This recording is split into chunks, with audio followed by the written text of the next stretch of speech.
Sriram Chakri news కి స్వాగతం. మాజీ మంత్రి ఉన్నారు, లైవ్ చూద్దాం. వారందరినీ కూడా మధ్యలోనే అరెస్ట్ చేశారు. సో కొద్దిమంది నిరుద్యోగ యువత తమకు జరిగిన అన్యాయాన్ని వివరించడానికి బీఆర్ఎస్ పార్టీ ఆఫీస్కి వచ్చి ఇప్పటిదాకా మాకు చెప్పడం జరిగింది. కాంగ్రెస్ పార్టీ నిరుద్యోగ యువతను ఆ రోజు ఎన్నికల ముందు ఏమి హామీలు ఇచ్చింది, ఎన్నికల్లో ఎలా వాడుకుంది, ఇవాళ ఎన్నికలు అయిపోయిన తర్వాత ఎలా మోసం చేసింది అనేటువంటి విషయాన్ని చెప్పి తమ బాధను వారు ఇప్పటిదాకా మాకు చెప్పడం జరిగింది. సో ఆ యువత కొంతమంది ఈరోజు తెలంగాణ భవన్కి వచ్చారు. వాళ్ళ మాటలు విందాం, తర్వాత నేను చివరిలో మాట్లాడతాను. మహేందర్, ఏదైతే ఈరోజు కాంగ్రెస్ ప్రభుత్వము ఉద్యోగ క్యాలెండర్ ప్రకటించిందో ఇది ఎంత లోపభూయిష్టంగా ఉన్నదంటే, వీళ్ళు మేనిఫెస్టోలో పెట్టిర్రు దీనికి చట్టబద్ధత కల్పిస్తాము, మేము రాగలే 1 సంవత్సరంలో 2 లక్షల ఉద్యోగాలు ఇస్తామని చెప్పారు. వాళ్ళు వచ్చినప్పటి నుంచి ఇప్పటివరకు వేసిన నోటిఫికేషన్ లేదు. ఇవన్నీ గత ప్రభుత్వం వేసిన నోటిఫికేషన్లు. సరే ఈ క్యాలెండర్లోనైనా వాళ్ళ అంకెను చూపించి, ఈ సంవత్సరంలో వేయాల్సిన అంకెను చూపించి 2 లక్షల భర్తీకి ఏదన్నా అడుగులు వేస్తారనుకుంటే, ఈరోజు ఏమాత్రం ఆ పోస్టులను మెన్షన్ చేయకుండా డేట్లలో కూడా చాలా కన్ఫ్యూజ్గా ఇచ్చి ఈ క్యాలెండర్ ఇచ్చారు. ఈ క్యాలెండర్లో కనీసం సీఎస్ సిగ్నేచర్ కూడా లేదు. మేము ప్రతి మినిస్టరు, ప్రతి సీఎం రేవంత్ రెడ్డి గారు కూడా దీనికి చట్టబద్ధత కల్పిస్తాము, దీనికి బిల్లు కల్పిస్తామన్నారు. దీంట్లో కనీసం ఒక సీఎస్ సిగ్నేచర్ కూడా లేదు. ఇది కేవలం ఒక టైం టేబుల్ లెక్క ఉంది. దీనికి ఏ చట్టబద్ధత కల్పించారు? ఇది మీరు ప్రతి మీరు మేనిఫెస్టోలో పెట్టినప్పుడు, మా దగ్గరకు వచ్చి అశోక్ నగర్లో మాట్లాడినప్పుడు మేము చట్టబద్ధత కల్పిస్తాము, ప్రతి సంవత్సరం క్యాలెండర్ విడుదలయ్యేటట్టు చేస్తాము, మీరు పల్లెల్లోకి వెళ్ళండి, మా తరపున ప్రచారం చేయండి, మేము వచ్చిన తర్వాత 1 సంవత్సరంలో 2 లక్షల జాబ్లు ఇస్తామని చెప్పారు. మమ్మల్ని తిప్పిర్రు, మమ్మల్ని వాడుకున్నారు. ఈరోజు ఒక 3 నెలల కానుంచి మేము ప్రొటెస్ట్ చేస్తుంటే మేము టీజీపీఎస్సీ ముట్టడని పోతే ఆ రోజు 3 రోజుల్లో జాబ్ క్యాలెండర్ అన్నారు. తర్వాత మేము వచ్చేసి ఈ అశోక్ నగర్ చౌరస్తాలో చేస్తే మళ్ళీ 3 రోజుల క్యాలెండర్ అన్నారు. ఈ అసెంబ్లీ సెషన్లో క్యాలెండర్ అన్నారు. చివరి రోజు చివరిసారిగా ప్రయత్నించారు. మేము మార్నింగ్ నుంచి దీని గురించి వెయిట్ చేస్తున్నాము. సరే ఇప్పటికైనా క్యాలెండర్ ప్రకటిస్తారు, దీన్ని చట్టబద్ధత కల్పిస్తారనుకున్నాం, దీంట్లో అంకెలు చెప్తారనుకున్నాము. కనీసం 2 లక్షల్లో 1 లక్ష ఉద్యోగాలకైనా దీంట్లో నోటిఫై చేస్తారనుకుంటే, ఈరోజు చూస్తే ఈ లెక్క ప్రకారం చూస్తే 1.5 ఇయర్ తర్వాత గ్రూప్ 2 నోటిఫికేషన్ ఉంది. ఇప్పుడు పెట్టిన ఎగ్జామ్ నోటిఫికేషను ఇప్పుడు డిసెంబర్లో మొన్న పోస్ట్పోన్ చేసిన ఎగ్జాము ఆల్రెడీ గత ప్రభుత్వం నోటిఫికేషను వాళ్ళు డిసెంబర్లో పెడుతున్నారు. తర్వాత వాళ్ళు ఎప్పుడు ఇస్తున్నారు? మేలో ఎగ్జామ్ పెడుతున్నారు. అంటే వాళ్ళు ఇప్పుడు వచ్చినప్పటి నుంచి 15 నెలల తర్వాత గ్రూప్ 2 నోటిఫికేషన్ ఇస్తున్నారు. వాళ్ళు మొదట ఏం చెప్పారు? మేము వచ్చిన సంవత్సరమే 2 లక్షలు అన్నారు. ఇప్పటివరకు 30,000 ఉద్యోగాలు ఇచ్చినామని అసెంబ్లీలో చెప్తున్నారు. 30,000 ఉద్యోగాలకు సంబంధించిన డీటెయిల్స్ ఇది. 30,000 ఉద్యోగాలలో ఏ రోజు ఈ నోటిఫికేషన్ ఎప్పుడు వచ్చింది, ఎగ్జామ్ ఎప్పుడు పెట్టిర్రు, రిజల్ట్ ఎప్పుడు ఇచ్చిర్రు, ఇది ఎప్పుడు వచ్చింది? 2022లో వచ్చినాయి. ఇవి ఎగ్జామ్స్ అయిపోయినాయి. ఈ పోలీస్ కానిస్టేబుల్కి వీళ్ళకి ఫిజికల్ టెస్ట్ అయిపోయింది. ఇవన్నీ అయిపోయినాయి. కేవలం నియామక పత్రాలు ఇచ్చి ఇవి మేమిచ్చినామని చెప్పుకొని 30,000 ఉద్యోగాలు మేమిచ్చినామని చెప్పుకొని వాళ్ళ ఖాతాలు వేసుకున్నారు. సరే అప్పటికి కూడా నిరుద్యోగులు క్యాలెండర్లో ఇంకా 1,70,000 ఉద్యోగాలు ఇస్తారేమో, లేదా 1,00,000 ఉద్యోగాలు ఇస్తారేమో అనుకున్నారు. ఈరోజు చూస్తే క్యాలెండర్లో కనీసం ఒక అంకె కూడా లేదు. అంటే ఇది కేవలం ఒక టైం టేబుల్ లెక్క ఉంది. ఒకటే దానిని గ్రూప్ 1 ఒక కాలంలో ఇవ్వాల్సిన గ్రూప్ 1ని ఒక కాలంలోనేమో నోటిఫికేషన్ డేట్ ఇచ్చిర్రు, ఒక కాలంలోనేమో ప్రిలిమ్స్ డేట్ ఇచ్చిర్రు, ఒక కాలంలోనో మెయిన్స్ డేట్ ఇచ్చిర్రు. అంటే ఊరికే డొల్ల కోసం ఇది కేవలం మమ్మల్ని మభ్య పెట్టడానికి ఇచ్చిర్రు. దీన్ని చూసిన తర్వాత మాకు ఇంకా నిరాసక్తి ఉంది. రాహుల్ గాంధీ గారు అశోక్ నగర్కి వచ్చి చెప్పింది మేము క్యాలెండర్ ఇస్తామని చెప్పింది ఈ క్యాలెండర్ గురించా? ఇది మేనిఫెస్టోలో పెట్టారు. ఈ మేనిఫెస్టోలో ఉన్న డేట్లు ఈ డేట్లు సరిపోవట్లేవు. మీరు చెప్పింది ఇక్కడ చేసింది సరిపోవట్లేవు. ఇది దీనికోసమా మేము ఇన్ని రోజులు మీరు మమ్మల్ని వాడుకున్నది? దీనికోసమా రాహుల్ గాంధీ అశోక్ నగర్కి వచ్చింది? దీనికోసమా మీ కాంగ్రెస్ వాళ్ళు మొత్తం మా వెంబడి తిరిగింది? మేము సపోర్ట్ చేసినాం, మేము ఇస్తామని చెప్పిర్రు. సరే ఆశపడి మీరు ఇస్తారు కదా అని చేసినాము. ఇప్పటి వరకు నోటిఫికేషన్లు ఇవ్వకపోగా మీరు వచ్చిన తర్వాత ఈ 30,000 తీసేస్తే మీ ఎగ్జామ్ స్టార్ట్ అయ్యేది ఒక 1 ఇయర్ తర్వాత, 1.5 ఇయర్ తర్వాత. అంటే మీరు 1 ఇయర్లో 2 లక్షలు ఇస్తానంటారు, 1.5 ఇయర్ తర్వాత మీరు స్టార్ట్ అవుతుంది. 5 సంవత్సరాల్లో కూడా 2 లక్షలు ఇచ్చే పరిస్థితి లేదు. వచ్చే సంవత్సరంలో కూడా ఈ క్యాలెండర్ ప్రకారం చూస్తే దేంట్లో కూడా 30,000 నిండే పరిస్థితి లేదు. అంటే వీళ్ళు ఇచ్చిన 2 లక్షలు గాలికి వదిలేసి కేవలం స్టూడెంట్ని మభ్య పెట్టడానికి మాత్రమే ఇది రిలీజ్ చేసిరు. దీంట్లో ఒక సిగ్నేచర్ కానీ, దీనికి సంబంధించిన ఒక అథారిటీ కానీ, ఏదైనా టీఎస్పీఎస్సీకి పంపిన మీ కాపీ అని కానీ లేదు. కేవలం ఇది దాంట్లో ఉన్నది దీంట్లో కాపీ చేసి ఇచ్చారు. దీనికోసం ప్రతిరోజు మాకు ప్రెస్ మీట్లు పెట్టడము, ప్రతిరోజు చర్చలు జరుగుతున్నాయని చెప్పము, ప్రతిరోజు హై లెవెల్ కమిటీ చేసినామని చెప్తున్నారు. ప్రతి మంత్రి గారు దీని మీద రెస్పాండ్ అయ్యారు. రేపు వస్తుంది చూడండి, మాపు వస్తుంది చూడండి, కమిటీ నడుస్తుంది, మా క్యాబినెట్ మీటింగ్లో చర్చించారు. దీనికోసమా క్యాబినెట్లో మీటింగ్? దీంట్లో ఏముందని క్యాబినెట్లో మీటింగ్ చర్చించారు? దీంట్లో ఒక సంతకం లేదు, ఒక అథారిటీకి మేము పంపించినాము ఆర్డర్స్ అని లేదు, ఒక జీవో ఇష్యూ చేసినాం జీఏడీ వాళ్ళకి పలానా డేట్లో ఇవ్వమని చెప్పింది లేదు. ఏది లేకుండా ఉట్టి వైట్ పేపర్ ఇచ్చి ఇది క్యాలెండర్ని ప్రకటించి ఎంత నిరుద్యోగులను మోసం చేస్తుందో ఈ గవర్నమెంట్ మొత్తం ప్రజలందరూ ఆలోచించాలి. మేము ఇంతగానం చేస్తే కనీసము ఈరోజు కనీసం ఒక దీంట్లో అంకెలు ప్రకటిస్తామని చెప్పారు. అంకెలు ప్రకటిస్తాము 2 లక్షలకు సంబంధించి అన్నారు. ఏది ఒక్క అంకె ఉందా? దీంట్లో ఒక సంఖ్య ఉందా? సరే, ఆ సంఖ్యను మీరు ఈ డేట్లో పంపించాలని ఒక జీవో ఇచ్చిరా, జీఏడీకి లెటర్ పెట్టిరా. సరే, ఈ డేట్ల ప్రకారం టీఎస్పీఎస్సీ ఎగ్జామ్ కండక్ట్ చేయమని మీరు టీఎస్పీఎస్సీకి లెటర్ ఇచ్చిరా? ఏమీ లేదు, వెనక ఎవరికి ఆర్డర్ పంపలేదు. కేవలం ఇది ప్రెస్కి రిలీజ్ చేశారు. ఇది అవుతుందనే మాకు నమ్మకం లేదు. ఈ 30,000 ఉద్యోగాలు ఎట్లా చెప్తున్నారో దీని పరిస్థితి కూడా ఇదే పరిస్థితి అవుతుంది. ఖచ్చితంగా మేము దీన్ని ఖండిస్తున్నాము. మేము ప్రధాన ప్రతిపక్షమైన బీఆర్ఎస్ దగ్గరకు వచ్చినాము. వాళ్ళతో కలిసి మేము ఖచ్చితంగా మీ వాళ్ళు చెప్పిన 2 లక్షల ఉద్యోగాలకి పోరాటం చేస్తాము. ఆ పోరాటానికి ఖచ్చితంగా బీఆర్ఎస్ మద్దతు ఇవ్వాలని మనం హరీష్ రావు అని కోరుకుంటున్నాం. నమస్కారం అందరికీ, నా పేరు సింధు. సో ఈరోజు మేము ఇక్కడ అందరం కలవడానికి, మన హరీష్ రావు గారిని కలవడానికి ప్రధాన కారణం ఈరోజు అసెంబ్లీలో ప్రవేశపెట్టిన జాబ్ క్యాలెండర్ అనే అంశం మీద మాట్లాడాలనుకున్నాం. మేము మెయిన్ ఈ జాబ్ క్యాలెండర్ చూస్తుంటే మాకు ఒకటే అనిపిస్తుందండి, నెక్స్ట్ వాళ్ళకి లోకల్ బాడీ ఎలక్షన్స్ ఉన్నాయి. ఆల్రెడీ అన్ఎంప్లాయ్మెంట్లో ఉన్న అన్రెస్ట్ని క్లియర్ చేసుకోవడం మాత్రమే ఈ జాబ్ క్యాలెండర్ ఇచ్చినట్టు మాకు కనిపిస్తుంది. ఎందుకు అని అంటే నిజంగా చిత్తశుద్ధితో ఒకవేళ జాబ్ క్యాలెండర్ ఇచ్చి ఉంటే ఈరోజు ఇట్లా ఉండేది కాదు జాబ్ క్యాలెండర్. మళ్ళీ అసెంబ్లీలో ఏమని మెన్షన్ చేశారు, కేవలం మేము ప్రకటన చేస్తున్నాము అని అంటే దీనికి వాల్యూ లేదా? వాల్యూ లేనట్టుగానే కనిపిస్తుంది మాకు. ఇక్కడ అన్ని ఇచ్చిన మంత్ ఇయర్ ఇచ్చారు అంతే. ఎగ్జామ్ నోటిఫికేషన్కి సంబంధించిన మంత్ ఇయర్ ఇవి మాత్రమే ఇచ్చారు. అవి కూడా టెంటేటివ్ అని చెప్పారు. టెంటేటివ్ అంటే వాళ్ళ తర్వాత మార్చుకోవచ్చు, లేదంటే ఇస్తే ఇవ్వచ్చు, లేకపోతే లేదనే కదా దాని అర్థం. అంటే మీరు ఈ మాత్రం దానికి మాకు ఎందుకు ప్రవేశపెట్టిండ్రు జాబ్ క్యాలెండర్? ఏమైనా అంటే మేము రీసెంట్గా చాలా ప్రొటెస్ట్లు చేశామండి. గ్రూప్ 2 and 3 పోస్టులు పెంచాలి, గ్రూప్ 1లో 1:100 చేయాలి, ఇట్లా రకరకాల అన్ఎంప్లాయ్మెంట్ ఇష్యూస్ ఉన్నాయి. ఆ ఇష్యూస్ మీద మేము చాలా ప్రొటెస్ట్లు చేసినప్పుడు మేము ప్రొటెస్ట్ కోసం బయటకు వచ్చిన ప్రతిసారి వాళ్ళు మాకు చెప్పే మాట ఏంది, ప్రతి మినిస్టర్ బయటకు వచ్చి చెప్తారు రేపు వస్తుంది జాబ్ క్యాలెండర్, ఎల్లుండి వస్తుంది, త్వరలో. లాస్ట్కి సీఎం గారు అన్నారు అసెంబ్లీలో చర్చకు పెడతామన్నారు. ఈరోజు చర్చకు పెట్టారు అసెంబ్లీలో? ఎందుకు పెట్టలేదని మేము అడుగుతున్నాం. చర్చకి మీరు జస్ట్ స్టేట్మెంట్ పాస్ చేసిరు, చర్చకు పెడితే కదా అందరి అభిప్రాయాలు ఏంటి అనేది తెలిసేది. సరే, మీ గవర్నమెంట్లో మీ ఇష్టంతో మీరు చేస్తారు, మీ క్యాబినెట్ మినిస్టర్స్ ఏమనుకుంటారు దాని ప్రకారం చేస్తారు. చర్చకు పెట్టినప్పుడు ప్రధాన ప్రతిపక్షం నుంచి మా వాయిస్ వాళ్ళు వినిపిస్తారు అసెంబ్లీలో. మేము వినిపించలేము కాబట్టి ప్రధాన ప్రతిపక్షాలు వినిపిస్తాయి కాబట్టి చర్చకు పెట్టాల్సింది, కానీ మీరు చర్చకు పెట్టలేదు, అది అయిపోయింది. కానీ ఈ జాబ్ క్యాలెండర్ని మాత్రం నమ్మే పరిస్థితి లేదు. మాకు ఏ రకంగా కూడా నమ్మకం లేదు దీని మీద. ఇది ఓన్లీ మేము 4-5 మాట్లాడుతున్న మాట కాదు. వచ్చి అశోక్ నగర్ వచ్చి అడగండి, ఎవరైనా సరే అడగండి, చెప్తారు ఏంటి నమ్ముతున్నామా లేదా అనేది. ఇప్పుడు పోస్టులు పెంచుతా అని చెప్పినప్పుడు జాబ్ క్యాలెండర్లో ఇస్తామని చెప్పారు. ఎక్కడున్నాయండి పోస్టులు జాబ్ క్యాలెండర్లో? ఎక్కడైనా ఏ ఒక్క నోటిఫికేషన్కైనా మెన్షన్ చేశారా? ఏ ఒక్కదానికి మెన్షన్ చేయలేదు. ప్రతిసారి మమ్మల్ని మభ్య పెట్టుకుంటూనే వచ్చిండ్రు. ఇంకా ఎంతకాలం మభ్య పెడతారని నేను అడుగుతున్నా. అండ్ ఇంకొకటి, జాబ్ క్యాలెండర్ పక్కన పెడితే ఈరోజు అసెంబ్లీలో చర్చకు వచ్చిన అంశం ఇంకొకటి, మినిస్టర్స్ అందరు రెప్యూటెడ్ మినిస్టర్స్ ఇవాళ ఇంక్లూడింగ్ చీఫ్ మినిస్టర్ దేని గురించి మాట్లాడారు?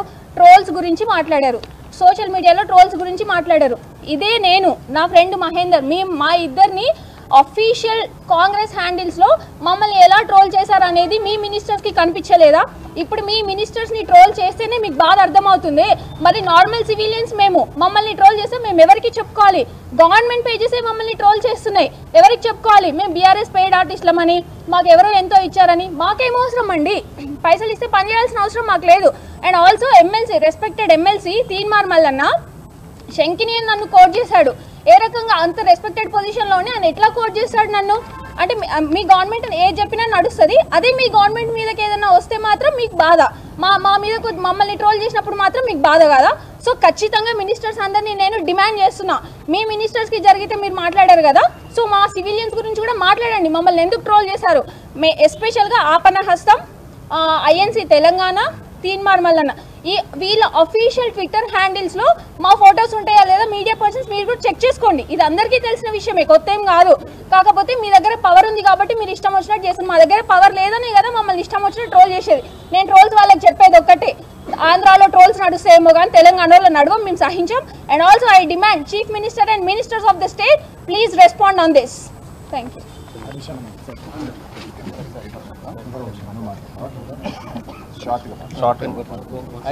అయితే నేను నా పేరు నరసింహ సూర్యాపేట నుంచి. నేను కాంగ్రెస్ ప్రభుత్వం 3-4 సార్లు చర్చ పిలిచినప్పుడు నేనే వెళ్ళాను. ప్రసన్న మీడియాలో కానీ తర్వాత టోల్ ప్లాజాలో కానీ 4-5 సార్లు వెళ్ళాము. కానీ ఇవాళ వరకు చూసాము మాకు జాబ్ నోటిఫికేషన్లో సంఖ్యలు కానీ గ్రూప్ 2 పోస్టులు పెరగడం కానీ ఇస్తారనుకున్నా. కానీ ఎలాంటి మాకు ఆశలు చూపించేట్లు కానీ ఎలాంటి నెంబర్ కూడా చెప్పలేదు. ఏదో గాలికేసిన సంతకం లాంటివి ఉంది. దయచేసి వాళ్ళ మీద నమ్మకం పోయి ప్రతిపక్షాల దగ్గర వచ్చాం.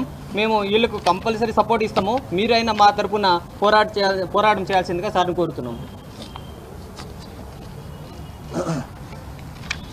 అందరికీ నమస్కారం. ముఖ్యంగా ఈరోజు రాష్ట్ర ప్రభుత్వం ప్రకటించినటువంటి జాబ్ క్యాలెండర్ ఒక జోక్ క్యాలెండర్గా మారిందని చెప్పొచ్చు. ఇట్స్ ఎ ట్రాష్, బక్వాస్. అంటే ఇలా రాష్ట్ర నిరుద్యోగ యువతను కాంగ్రెస్ పార్టీ దగా చేసింది, మోసపుచ్చింది.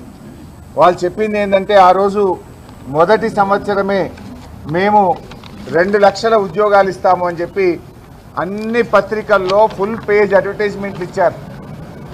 వాళ్ళ ఏఐసిసి నాయకుడు రాహుల్ గాంధీ వచ్చి నాది గ్యారంటీ అని నమ్మబలికాడు. ఇంత స్పష్టంగా రాశారంటే 2 lakh appointments in the first year, మొదటి సంవత్సరంలోనే 2 లక్షల ప్రభుత్వ ఉద్యోగాలు ఇస్తామని చెప్పి గల్లీ నుంచి ఢిల్లీ దాకా నమ్మబలికారు. పత్రికల్లో అడ్వర్టైజ్మెంట్లు ఇచ్చారు. ఎలక్షన్ ప్రచారంలో ఊరూరికి చెప్పారు. నిరుద్యోగ యువతకు బస్సులు పెట్టి గ్రామాల్లో పంపించి ఊర్లలో ప్రచారం చేయించి ఓట్లు వేయించుకున్నారు. గద్దెనెక్కినాక ఇవాళ మాట మార్చింది. ఓడ దాటిదాకా ఓడ మల్లప్ప, ఓడ దాటినాక బోడ మల్లప్ప కథ ఉన్నది ఇవాళ రేవంత్ రెడ్డి కథ. ఇవాళ కాంగ్రెస్ పార్టీని రేవంత్ రెడ్డి గారు గత కొద్ది రోజులుగా నిరుద్యోగ యువత స్పష్టంగా అడుగుతూ వచ్చింది జాబ్ క్యాలెండర్ ఎప్పుడు అని. మొదటి క్యాబినెట్లోనే పెడతాం, జాబ్ క్యాలెండర్ ఇస్తాము అన్నారు. 8 నెలల తర్వాత ఊరిచ్చి 8 నెలల తర్వాత ఇవాళ జాబ్ క్యాలెండర్ ఇస్తే ఇందులో ఏమన్నా ఉన్నదా? ఏవి 2 లక్షల ఉద్యోగాలు? మీరు సంవత్సరంలోగా 2 లక్షల ఉద్యోగాలు అన్నారు. 8 నెలలు పోయింది, ఇక ఉన్నది 4 నెలలు. ఈ 4 నెలల్లో 2 లక్షల ఉద్యోగాలు ఎట్లా నింపుతారా అని ఎంతో ఆశతో నిరుద్యోగ యువత ఎదురు చూసింది. ఇందులో ఎంత జోక్ అంటే గవర్నమెంట్ అసెంబ్లీలో ఏదైనా స్టేట్మెంట్ ఇస్తే ఆ స్టేట్మెంట్ ఎవరు ఇచ్చారు? ముఖ్యమంత్రి గారు ఇచ్చారా? సంబంధిత మంత్రి ఇచ్చాడా? వాళ్ళ పేరు ఉంటుంది కింద. గవర్నమెంట్ స్టేట్మెంట్ అనేది అసెంబ్లీలో ఎప్పుడైనా పెట్టినప్పుడు ఆ స్టేట్మెంట్ ఎవరు చేస్తున్నారు? ప్రభుత్వం తరఫున ముఖ్యమంత్రి, మంత్రి గారా, ఎవరు చేస్తారనేది కింద పేరు, సంతకం ఉంటుంది. కానీ ఇదేంటంటే చిత్తు కాగితం లాగా ఒక తెల్ల పేపర్ మీద స్టేట్మెంట్ లాంటిది పెట్టి చర్చ లేకుండా ఫటాఫట్ ఉప ముఖ్యమంత్రి గారు చదివిండు. అరే మాకు మైక్ ఇవ్వండి అంటే సభలో నుంచి ఉప ముఖ్యమంత్రి గారు బయటకు వెళ్ళిపోయింది. అంటే ఎందుకు మీరు చర్చకు భయపడ్డరు? ఎందుకు శాసనసభలో పారిపోయినరు? అరే చర్చ చేయండి, మైక్ ఇవ్వండి అంటే దీని మీద చర్చించారట. ఇంతకంటే ప్రధానమైన అంశం రాష్ట్రంలో ఏముంటుంది? లక్షలాది మంది నిరుద్యోగ యువకుల కంటే ముఖ్యమైన అంశం అసెంబ్లీలో ఏముంటుంది? చర్చ చేయడానికి ముఖ్యమంత్రికి భయం ఎందుకు? చర్చ చేయడం అంటే ఈ ప్రభుత్వం ఎందుకు పారిపోయింది అని మేము అడుగుతా ఉన్నాం. మీరు చేసేది నిజమే అయితే, మీరు ఇచ్చిన మాట నిలబెట్టుకునేటోళ్ళు అయితే దమ్ముంటే మాట్లాడాలి కదా. మాట్లాడమంటే ఎందుకు పారిపోయినరు అని అడుగుతా ఉన్నాం. నిరుద్యోగ యువత గురించి మాట్లాడదామంటే దానం నాగేందర్కి మైక్ ఇచ్చి మమ్మల్ని తిట్టించే ప్రయత్నం చేస్తున్నారు. అంటే మీరు మోసం చేసింది కనుక, మీకు ముఖం లేదు కనుక, మాట్లాడడానికి విషయం లేదు కనుక దానం నాగేందర్తో మమ్మల్ని తిట్టించి సభను డైవర్ట్ చేసే ప్రయత్నం చేసింది. కానీ మిమ్మల్ని మేము వదిలిపెట్టాం. తప్పకుండా నిరుద్యోగ యువత పక్షాన బీఆర్ఎస్ పార్టీ పోరాడుతుంది, వాళ్ళకి అండగా నిలబడుతుందని చెప్పి తమ్ముళ్ళందరికీ కూడా నేను తెలియజేస్తా ఉన్నా. మీరు ఏం చెప్పిండ్రు ఆ రోజు జాబ్ క్యాలెండర్లో? మీ కాంగ్రెస్ పార్టీ మేనిఫెస్టో ఇది. ఈ మేనిఫెస్టోలో మీరు ఏం చెప్పారు? ఒక్కసారి చదివి వినిపిస్తా. మొదటి ఏడాదిలోనే 2 లక్షల ప్రభుత్వ ఉద్యోగాల భర్తీ బోగస్. మొదటి ఏడాదిలోనే SC, ST, BC, minority backlog పోస్టుల భర్తీ బక్వాస్. ప్రతి ఏడాది జూన్ 2 నాటికి అన్ని శాఖల్లో ఖాళీలతో జాబ్ క్యాలెండర్ ప్రకటించి సెప్టెంబర్ 17లోగా నియామకాల పూర్తి. ఆ విషయం ఏది ఇవాళ ప్రకటించిన జాబ్ క్యాలెండర్లో లేదు. నిరుద్యోగ యువతకు 4000 భృతి. ఏమైంది భృతి? ₹1 కూడా భృతి ఇచ్చింది లేదు. ఆ బడ్జెట్లో 1 పైసా దానికి కేటాయించిన పరిస్థితి లేదు. నేను సవాల్ విసురుతా ఉన్నా. ముఖ్యమంత్రి గారికి, కాంగ్రెస్ మంత్రులకు మీకు ధైర్యం ఉంటే, నిజాయితీ ఉంటే, మీరు నిరుద్యోగ యువతకు న్యాయం చేసినామనుకుంటే చలో రండి, అశోక్ నగర్ పోదాంపా. ఇప్పుడు గన్మెన్లు లేకుండా, సెక్యూరిటీ లేకుండా రండి, నేను వస్తా మీతో, పోదాం నిరుద్యోగ యువత దగ్గరికి. ఉస్మానియా యూనివర్సిటీ పోదాం పాండి, రండి. ఏ మంత్రి వస్తాడో రండి, ముఖ్యమంత్రి గారు వస్తారా రండి. ఉస్మానియా యూనివర్సిటీకి పోదామా, సిటీ లైబ్రరీ, సెంట్రల్ లైబ్రరీకి పోదామా? ఏ రాహుల్ గాంధీ గారు అయితే సిటీ సెంట్రల్ లైబ్రరీ మెట్ల మీద కూర్చొని హామీ ఇచ్చింది కదా, ఆ మెట్ల మీద కూర్చొని సిటీ సెంట్రల్ లైబ్రరీలో చదువుకున్న నిరుద్యోగ యువతతో మాట్లాడదాం. అశోక్ నగర్ చౌరస్తాలో మాట్లాడదాం. ఉస్మానియా యూనివర్సిటీ ఆర్ట్స్ కాలేజ్ ముందు మాట్లాడదాం. రండి దమ్ముంటే. అంటే మీరు ఏ టైం చెప్తారో, ఏ డేట్ చెప్తారో చెప్పండి, నేను వస్తా. పోదాం, మాట్లాడదాం. నిరుద్యోగ యువతను మీరు మోసం చేసిండ్రా, మేం చేసినామా అక్కడే తేల్చుకుందాం. అంటే ఇలా మీరు మోసం చేసిండ్రు. మీరు రావడం లేదంటే, మీరు రాలేదంటే మోసం చేసినట్టు ఒప్పుకున్నట్టే. ఎందుకంటే మీకు ముఖం చెల్లక అక్కడికి వస్తే యువత నిలదీస్తుందని మీరు అశోక్ నగర్కో, ఆర్ట్స్ కాలేజ్కో, సిటీ సెంట్రల్ లైబ్రరీకి రావడానికి మీరు భయపడుతున్నారు. ఎన్ని రోజులు దాచుకుంటారు? ఎన్ని రోజులు తప్పించుకుంటారు? ఎక్కడ తప్పించుకుంటారు? ఏం గన్మెన్లను పెట్టుకొని తిరుగుతారా? సెక్యూరిటీలను పెట్టుకొని తిరుగుతారా? దయచేసి ఇప్పటికైనా యువతకు క్షమాపణ చెప్పండి. నేను అడుగుతా ఉన్నా, రాహుల్ గాంధీ గారు, నీ క్రెడిబిలిటీ ఏంది? What is your credibility? నువ్వు వచ్చి ఇప్పుడు సమాధానం చెప్పు. రా రాహుల్ గాంధీ. నువ్వు రాకపోతే నిరుద్యోగ యువతను తీసుకొని మేమే నీ ఏఐసిసి కార్యాలయానికి వస్తాం, ఢిల్లీకి వస్తాం, నిన్ను నిలదీస్తాం బిడ్డ. అడుగుతాం, ఢిల్లీలోనే నిన్ను అడుగుతాం. ఏంది అంటే నువ్వేం చెప్పినావు ఎన్నికల ముందు? 4000 భృతి ఇస్తా, 4000 ఆసరా పెన్షన్ ఇస్తా, మహిళలకు 2500 ఇస్తా, ఏడాదిలోగా 2 లక్షల ఉద్యోగాలు ఇస్తా. ఇలా అడిగితే గొంతు నొక్కుతున్నావు. పోలీసులను పెట్టి, మార్షల్లను పెట్టి మమ్మల్ని గెంటేస్తున్నావు, అరెస్టులు చేస్తున్నావు. ప్రతిపక్షానికి మైక్ ఇస్తలేవు. ఇది ప్రజాస్వామ్యమా? ఇది ప్రజాప్రభుత్వమా? నీది ప్రజాప్రభుత్వం అన్నావు కదా, నీ ప్రజాప్రభుత్వంలో అన్ని ఆంక్షలే, అంతా పోలీసు రాజ్యమే అయిపోయింది. అడిగితే అరెస్టులు, అడిగితే అక్రమ కేసులు, అడిగితే ఇలా రకరకాలుగా వేధిస్తూ ఉన్నావు. ఇప్పుడే అమ్మాయి చెప్పినట్టు ఇలా ఆ అమ్మాయిని ఏ రకంగా వేధిస్తున్నారు? ఏమడిగింది అమ్మాయి? నువ్వు ఇస్తానన్న 2 లక్షల ఉద్యోగాలు ఏమైంది అని అడిగింది. నువ్వు చెప్పిన గ్రూప్ 1 1:100 ఎందుకు ఇవ్వవు అని అడిగింది. నువ్వు చెప్పిన విధంగా గ్రూప్ 2 గ్రూప్ 3 ఉద్యోగాలు ఎందుకు పెంచవు అని ఆ అమ్మాయి అడిగితే ఆ అమ్మాయిని పట్టుకొని ట్రోలింగ్ చేస్తారా? ఇదా ప్రజాప్రభుత్వం? ఇదా ప్రజాస్వామ్యం? మీరు చెప్పిన పాలన, ప్రజా పాలన ఇదేనా అని నేను అడుగుతా ఉన్నా నిరుద్యోగ యువత పక్షాన. ఈరోజు బ్లాక్ డే, తెలంగాణ శాసనసభ చరిత్రలో ఈరోజు ఒక బ్లాక్ డే. తెలంగాణ నిరుద్యోగ యువతకు కాంగ్రెస్ దగా చేసింది, మోసం చేసింది. కాంగ్రెస్కు నూకలు చెల్తే బిడ్డ, కానీ మిమ్మల్ని ఇడిచిపెట్టాం. మందబలం ఉందనో శాసనసభ ఒక కౌరవ సభగా మార్చింది, అదొక దుర్యోధన సభగా మారిపోయింది. శాసనసభ ఈరోజు దుర్మార్గంగా కనీసం ప్రతిపక్షాలను మాట్లాడిస్తలేరు. మీరు పెట్టిన జాబ్ క్యాలెండర్ నిజమే అయితే, మీరిచ్చే 2 లక్షల ఉద్యోగాలు నిజమే అయితే చర్చకు ఎందుకు భయపడ్డరు? చర్చ చేయమంటే ఎందుకు పారిపోయినరు? చర్చ చేయమంటే మమ్మల్ని పోలీసుల చేత ఎందుకు గెంటేసిండ్రు శాసనసభ నుంచి అని నేను అడుగుతా ఉన్నా. అంటే మీరు మోసం చేసిండ్రు, దగా చేసిండ్రు అనేటువంటి విషయం రాష్ట్రంలో ఇవాళ నిరుద్యోగ యువతకు అర్థమైంది. మీరు ఎవరిని మోసం చేయలే? అవ్వ తాతలకు 4000 పింఛన్ ఇస్తామని మోసం చేస్తుంది, మహిళలకు 2500 ఇస్తామని మోసం చేస్తుంది, విద్యార్థులకు, యువకులకు, నిరుద్యోగ యువకులకు 2 లక్షల ఉద్యోగాలని మోసం చేస్తుంది, విద్యార్థులకు 5 లక్షల భరోసా కార్డు అని మోసం చేస్తుంది, రైతులకు బోనస్ అని మోసం చేస్తుంది. నువ్వు మోసం చేయండి ఎవరిని? అన్ని వర్గాలను కూడా ఆ రోజు ఇబ్బడి ముబ్బడిగా హామీలు ఇచ్చి అరచేతిలో వైకుంఠం చూపి గద్దెనెక్కినాక ఇలా దగా చేస్తున్న కాంగ్రెస్ పార్టీ నిజస్వరూపం బయటపడతా ఉంది. మాట్లాడితే దబాయిస్తున్నారు, మాట్లాడితే బెదిరింపులకు గురి చేస్తున్నారు, అక్రమ కేసులు పెడుతున్నారు. ఎంతకాలం పెడతావు? ఇది తెలంగాణ, ఇది ఉద్యమాల గడ్డ, ఇది పోరాటాల చరిత్ర కలిగిన ఈ తెలంగాణలో నీ దబాయింపులు, నీ పోలీసులు, నీవు ఏమీ కూడా చేయవు అనేటువంటి విషయాన్ని గుర్తుపెట్టుకో. తప్పకుండా ఈ 2 లక్షల ఉద్యోగాలు ఇచ్చేదాకా కాంగ్రెస్ పార్టీ పక్షాన, కాంగ్రెస్ పార్టీ వెంటబడతాం. నిరుద్యోగ యువత పక్షాన మేము నిలబడతాం. తప్పకుండా నిరుద్యోగులకు న్యాయం జరిగేదాకా బీఆర్ఎస్ పార్టీ సంపూర్ణమైన సహకారం ఇస్తుంది. నువ్వు ఉద్యోగాలు ఇచ్చినా అంటున్నావు, ఉద్యోగాలు ఇస్తే ఏమిచ్చినావు? ఉద్యోగాలు ఎప్పుడు ఇచ్చిన నోటిఫికేషన్? స్టాఫ్ నర్స్ ఉద్యోగాలు బీఆర్ఎస్ పార్టీ ఇచ్చింది. ఇది ఏ రోజు ఇచ్చినామంటే మేము బీఆర్ఎస్ పార్టీ 6 ఏప్రిల్ 2023న స్టాఫ్ నర్స్ ఉద్యోగాలకు మేము నోటిఫికేషన్ ఇచ్చాం. కానిస్టేబుల్ ఉద్యోగాలకు మేము ఇచ్చిన నోటిఫికేషన్ 2023లో కానిస్టేబుల్ ఉద్యోగాలకు ఇచ్చాం. ఈ రకంగా మేము నోటిఫికేషన్లు ఇస్తే నువ్వు చెప్పుకుంటున్నావు. ఇవాళ మీరు చూడండి, ఒక్కొక్కటి స్టాఫ్ నర్స్ పోస్టులు 2022, అదేవిధంగా సింగరేణి పోస్టులు 2022, పోలీస్ కానిస్టేబుల్ నోటిఫికేషన్ ఏప్రిల్ 2022, అదేవిధంగా రెసిడెన్షియల్ స్కూల్ టీచర్స్ ఏప్రిల్ 2023, అదేవిధంగా అంటే నువ్వు ఇచ్చిన 31,000 కూడా నోటిఫికేషన్ ఇచ్చింది బీఆర్ఎస్, పరీక్ష పెట్టింది బీఆర్ఎస్, ఫలితాలు ఇచ్చింది బీఆర్ఎస్.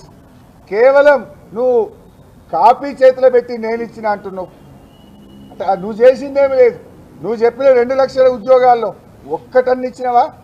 పోదాంపా అశోక్ నగర్ పోయి అడుగుదాం, పోదాంపా ఉస్మానియా యూనివర్సిటీ పోయి అడుగుదాం. నీ గవర్నమెంట్ వచ్చినాక ఇచ్చిన ఒక్క ఉద్యోగం ఏదో చెప్పు. 2 లక్షలు ఇస్తా అన్నావు, 8 నెలలు బాగా ఇవాళ తెల్లగాయుధం ఉత్తగాయుధం చేతిలో పెట్టివి, అసెంబ్లీకి వెళ్ళి పారిపోతుంది. కానీ నువ్వు పారిపోయినా నేను వదిలిపెట్టాం. తప్పకుండా తెలంగాణ యువత, తెలంగాణ నిరుద్యోగులు అడుగడుగున కాంగ్రెస్ పార్టీ ఎమ్మెల్యేలను, మంత్రులను 2 లక్షల ఉద్యోగాలు వచ్చేదాకా నిలదీస్తూనే ఉంటారు. వారికి మా మద్దతు సంపూర్ణంగా ఉంటుందని తెలియజేస్తూ జై తెలంగాణ. జై తెలంగాణ.